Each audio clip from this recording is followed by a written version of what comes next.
You know, Alex, I walked into the shop this morning and caught the scent of the coal forge cooling down from last night. It's that heavy, sulfurous perfume that settles right into your marrow. It reminded me of the first time I tried to move steel. I had this grand vision of being some medieval wizard, but I mostly just succeeded in making a very expensive, very hot pretzel that didn't fit anything. A pretzel? I've seen your early work, Tiger. It looked more like a piece of iron that had a very long, very losing argument with a locomotive. Fair point. I was hitting it like I was trying to punish the metal for existing instead of dancing with it. But that's the thing about the modern maker movement. Everyone sees these high-speed power hammers on TV that can flatten a Buick in 4 seconds, and they forget that the real magic happens when it's just you, a heavy piece of cast steel, and a hand hammer that feels like an extension of your own arm. It's definitely having a moment, though. I feel like every time I open a browser, there's another beginner's guide to smithing or a video of someone making a Viking axe out of a rusty leaf spring. But for someone sitting at home with a garage and a dream, where does the romance end and the actual physics begin? It begins with the realization that you're about to become a very sweaty, very soot-covered conductor of a heat-based orchestra. Everyone wants the hydraulic press and the laser-guided induction heater right out of the gate. But honestly, if you can't manage a solid fuel fire, real coal or coke, you're missing the heartbeat of the craft. There's a specific language to a coal fire. It whispers to you when it's hungry, it hisses when it's angry, and it glows that perfect butter yellow when it's ready to turn a rigid bar of steel into something that acts like Play-Doh. Okay, but let's talk practicalities. I'm the audience here. I don't have an industrial permit or a medieval castle. If I want to set this up in my backyard without the neighbors calling the fire department, what am I actually looking at? You start with the Holy Trinity, the forge, the anvil, and the hammer. And honestly, the forge part is where people overthink it. You'll see guys spend $3,000 on a professional gas rig, but back in the day, a blacksmith was just a person who knew how to trap heat in a hole. You can build a JBOD. It's an acronym, just a box of dirt. Literally a wooden box filled with clay and soil with a pipe for airflow. It'll get steel hot enough to forge well just as well as the fancy stuff. A box of dirt? That sounds suspiciously low-tech for someone who usually geeks out over his Japanese water stones. Nature is the best insulator, Alex, but you need air.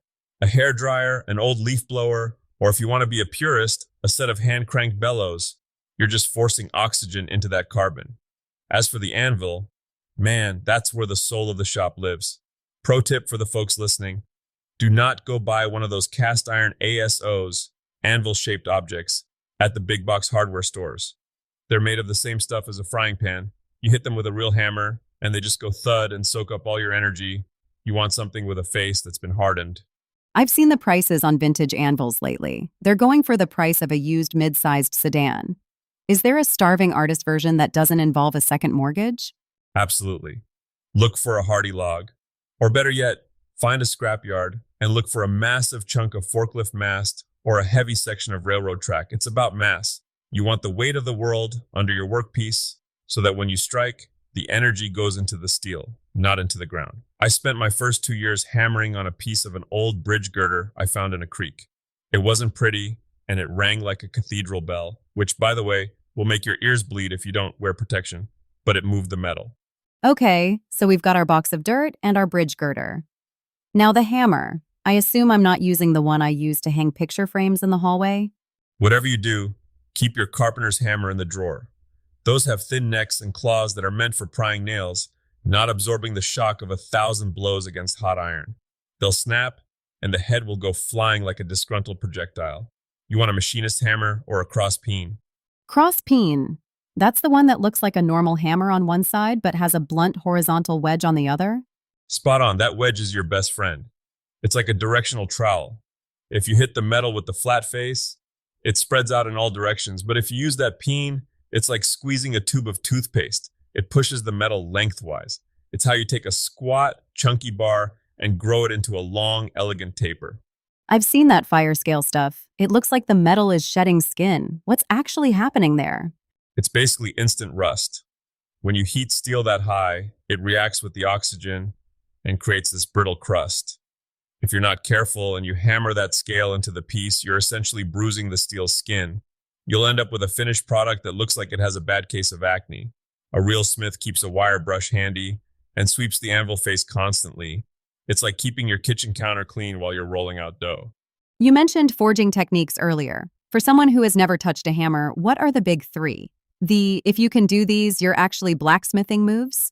First is Waz drawing out. That's what we just talked about, making a piece longer and thinner. It's the foundation. Second is upsetting, which is the exact opposite. You heat up the end of a bar and bump it against the anvil to make it thicker. It feels counterintuitive, like trying to push a rope, but it's how you get enough material to forge a decorative transition or a bolt head. And the third? Asi tapering, taking a square edge and turning it into a point. It's a test of your aim. If your hammer isn't landing flat, you're going to get fish lips, where the outside of the steel moves but the center doesn't, leaving a hollow gap. I remember trying to make my first set of fire pokers. I wanted a nice, sharp, decorative point. Instead, I ended up with something that looked like a very frustrated duck's beak. I spent 3 hours trying to fix a 5-minute mistake. I remember that poker. You used it to stir the charcoal grill once, and the duck beak actually melted off because you hadn't tempered it right, didn't you? You have a dangerously good memory. And that brings up the hidden science, heat treatment. Blacksmithing isn't just about moving the metal, it's about changing its molecular personality. This is the part people love on TV. The big quench, the steam, the fire. It's very dramatic. But what's actually happening in that bucket? You're freezing the atoms. When the steel is red hot, the carbon atoms are dancing around, all loose and happy. When you dunk it in water or oil, you're slamming the door on them. They get trapped in a crystal structure that makes the steel incredibly hard, but also as brittle as a Christmas ornament. If you dropped a quench blade on the floor, it would shatter like glass. Which is why you have to temper it, right? To give it its soul back? Exactly. You gently reheat it to a much lower temperature. You watch the oxide colors, these beautiful iridescent shimmers that crawl across the steel. A light straw color is perfect for a razor's edge. A deep blue is what you want for a spring or a tool that needs to take a beating without snapping. It's the most meditative part of the job. You're literally watching the temper of the metal relax until it's just tough enough to do work, but not so hard that it's fragile. It sounds like a lot of feel. How does a beginner know when red is hot enough, or when straw color is actually straw and not you stayed in the oven too long? Magnetism. This is the trick that saved me years of headaches. If you're not sure if you're at the right temperature for the quench, touch a magnet to your steel. When it reaches that critical temperature, the decoalescence point, the steel loses its magnetic pull. It just stops sticking. When the magnet drops off, you know you're ready to dunk. No fancy thermal cameras required, just a 50-cent magnet on a stick. That is incredibly clever. See, this is why I keep you around. That, and I'm the only one who can lift the anvil.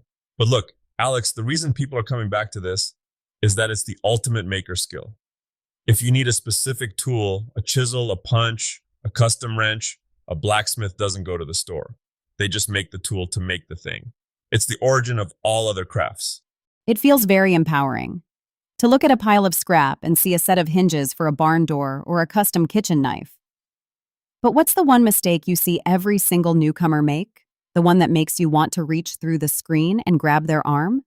Gripping the hammer like it's a drowning man's life raft. Beginners always white-knuckle the handle.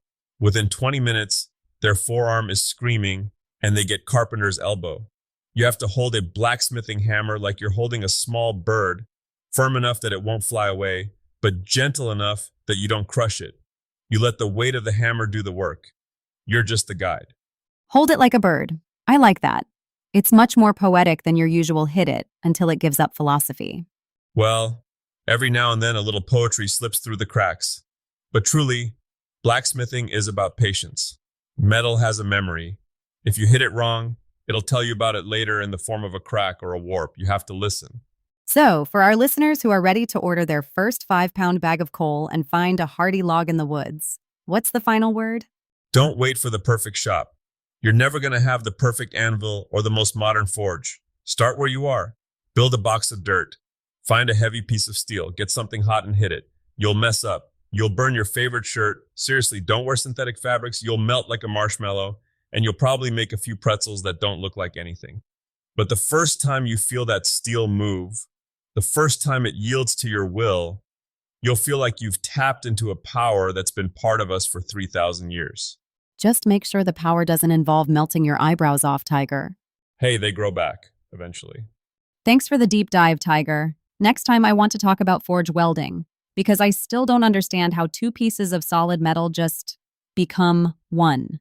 Oh, that's just high temperature chemistry mixed with a lot of luck and a very heavy sledgehammer. We'll get into that. But for now, get out there and make some sparks.